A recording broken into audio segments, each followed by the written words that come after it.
Evangelio del día viernes 2 de mayo de 2025. Viernes de la segunda semana del tiempo de Pascua. Lectura del Santo Evangelio según San Juan, capítulo 6, versículos del 1 al 15.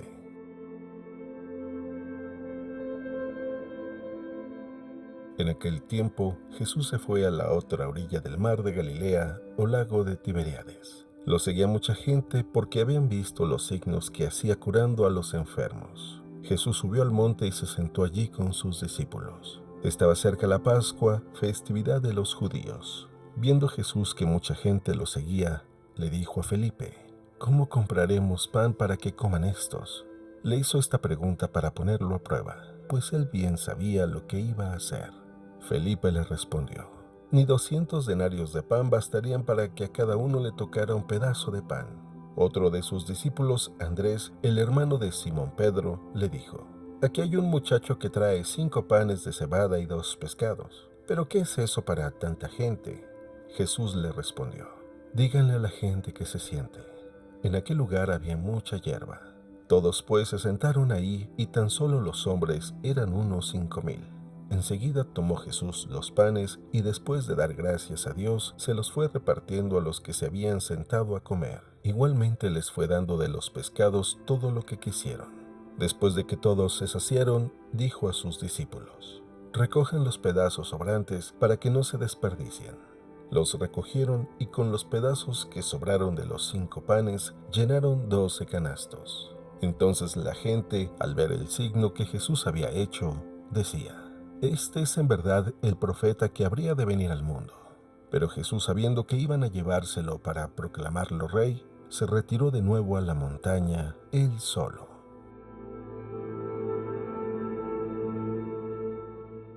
Palabra del Señor.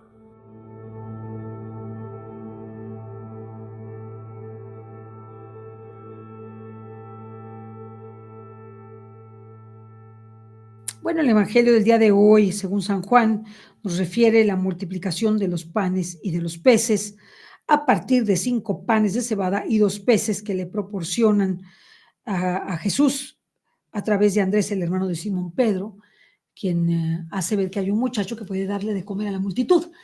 Esto sería imposible, humanamente es imposible, pero Dios quiere que pongamos lo que nos toca y lo que nos toca es poco a comparación de lo que Dios pone, que es todo lo que hace falta, todo lo que le falta. Eh, si se dan cuenta, lo que pusieron las personas para el milagro de la multiplicación de los panes y de los peces fue solamente 5 panes y 2 peces, nada. Sobraron 12 canastas de pan solamente. O sea que eran más de 5,000 hombres contando las mujeres y sin contar las mujeres y los niños. Eran muchísimas personas. Ni 200 denarios de aquel entonces alcanzarían para darles de comer a todos. Por eso lo que hace Jesús es muy grande. Pone todo prácticamente, pero deja que el hombre tenga su participación. Ese es el reino de la divina voluntad. Participar del acto único de Dios. El acto único de Dios, el acto creativo, el acto redentor y el acto santificador. El hombre pone muy poco, solo su disposición, y el resto lo pone Dios. Y entonces el hombre tiene la posibilidad, si está dentro del reino de la divina voluntad, de asumir como propios los actos del acto único de Dios, de la creación, de la redención y de la santificación. Una maravilla, hermanos, una cosa preciosa que el Señor quiso darle al hombre, lo quiso hacer a su imagen y semejanza, y estamos en ese proceso para hacer la semejanza, para recobrar los dones naturales, preternaturales y sobrenaturales, y por eso nosotros tenemos que poner los medios humanos que tenemos a nuestro alcance, como si no hubiera sobrenaturales, y los medios sobrenaturales como si no los hubiera, ¿verdad? Y los medios sobrenaturales como si no hubiera humanos, ¿verdad? Tanto los medios humanos como los sobrenaturales, poner lo que esté en nuestras manos, aunque sea muy poco, así como el padre le pide al hijo que cargue algo para que le ayude y solamente puede cargar alguna cosa, alguna cosita para ayudar al padre, el padre se siente feliz de que el hijo le ayude, aunque sea cargar 2 piedritas, aunque sea cargar una cubetita de agua. No le importa al papá, se siente orgulloso de que su hijo le ayude. Y eso nos ayuda a tener un gran optimismo natural y sobrenatural. El católico, el cristiano, debemos ser llenos de alegría, debemos mostrar esa alegría. A veces las contrariedades cotidianas nos agrían el carácter. En lugar de hablar, ladramos, en pocas palabras, maltratamos a los hermanos como si fueran todos los culpables de nuestra desgracia o de nuestro malestar, y no sabemos mostrar el optimismo. Somos muy negativos. No, ya para qué lo haces, no sirve. No, ya estamos perdidos, ya con este gobierno que tenemos estamos perdidos. No, pues ya viene la guerra. No, efectivamente puede venir todo eso, pero nuestra actitud de optimismo, de la esperanza que nos da Jesús, de la vida eterna y la esperanza del reino, debe ser aquello que llene nuestros corazones, aquello que nos llene de alegría, nos llene de gozo. No nos preocupemos. No nos preocupemos, porque nosotros, Cristo ya venció al mundo y Cristo es Rey. Y nosotros tenemos que proclamar la reyesía de Jesús con ese gran optimismo. Aunque se vea imposible, para Dios no hay imposibles. Para nosotros sí, pero para Dios no. Entonces, ese optimismo natural es de saber, llenarnos de esperanza, que siempre podemos conquistar la meta, por grande que parezca, porque Dios pondrá todo. Y nosotros pongamos lo nuestro, que es pequeño en nuestra disposición.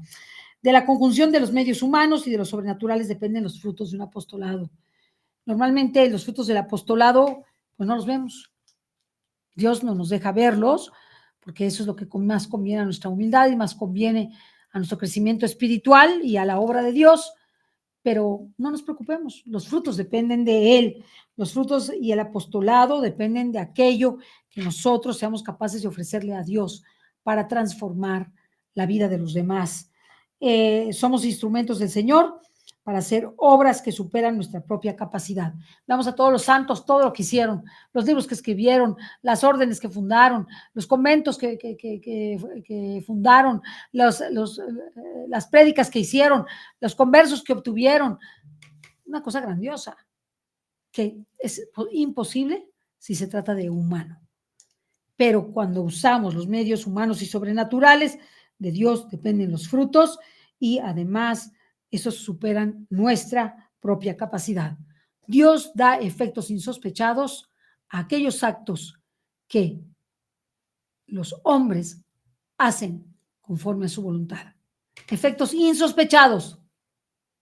¿Y por eso? ¿Por qué? Porque esos actos, aunque fueron apenas esbozados como parte del reino de la divina voluntad y conforme a su voluntad, Dios los asume y los llena del acto único de Dios y de sus frutos en la creación, en la redención y en la santificación.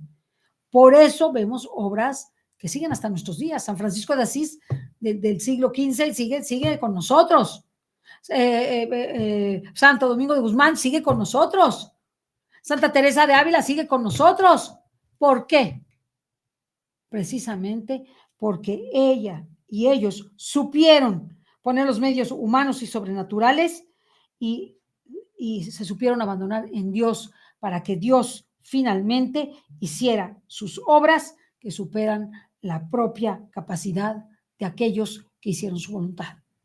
Y se ve muy claro, cuando se ve muy claro que no puede ser obra humana, sino que es obra que viene del cielo, pues con más alegría debemos celebrar la fecundidad de aquellas obras, de aquellos hombres y mujeres que en la historia que nos precedieron obraron conforme a la voluntad de Dios para dejar actos semejantes a los que Dios ha hecho en su creación, redención y santificación hasta el fin del mundo. Y de esos actos beberemos siempre hasta el fin del mundo.